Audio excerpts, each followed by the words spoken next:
Hi everyone. Thought I would run some samples today.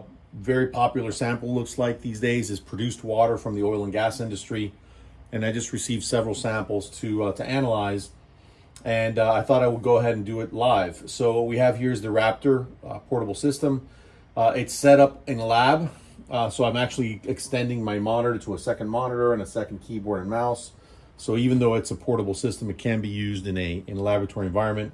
And the easiest way to run produced water is really just run it straight. So I have this one bottle of produced water, one of many, and I have it set up to do an analysis. And as you can see on the screen, doing a video here of me showing you the instrument, but I'm also capturing the screen.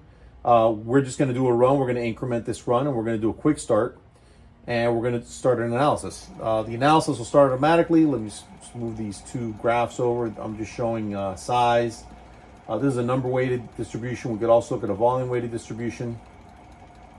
And we have circularity. So we'll let this thing run.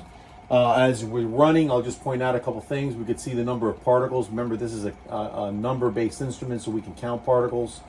Not only count, but we could actually give you concentration. So showing concentration is actually very good because you can actually compare one produced sample to another based on the concentration of particles that are identified in total. So the total number of particles counted per ml in this case. So once the analysis is done, it'll go ahead and go over to our dashboard. And then in our dashboard right now, we have a particle classification window, which actually shows the couple of different classes of particles that we found, some thumbnails and some distribution plots. We actually have a lot of other tools here available. I recommend logging into our blog and looking at some of the other videos we have available. But just to give you an idea of some of the things that we can do here on the dashboard is, for example, you could go through all the different thumbnail images, which is all very interesting.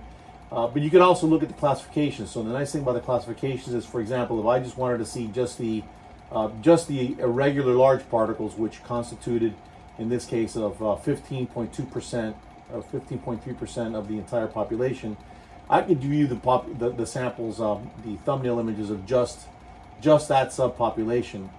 Or I could look at the images of the ones that are considered round, small round. I could look at just those particles. And those are obviously very small, going down to about a micron. Round only, irregular large. So a lot of different things you can do in addition to looking at thumbnails. We can also look at correlation plots and different things like that. But again, very simple to run. Again, I'll go back to the sample information. Here's our completed runs. I can go to this one sample that we just opened, produced water sample A2. It's open right now. Again, I could just do an increment and then a quick start, and we start the run. It's that easy to run. And the analysis, as you can see, is very quick. The nice thing as well is that we're putting the sample right back into the original container. So as long as the samples is well suspended, in this case it is, you can actually have your sample right back. Rinsing one sample to the other just requires you to put some clean liquid in and out, and you're done. So hope this helps, but just very interesting running some produced water here in the lab with our portable system put in a laboratory mode with an external keyboard, mouse, and an external monitor. Thank you.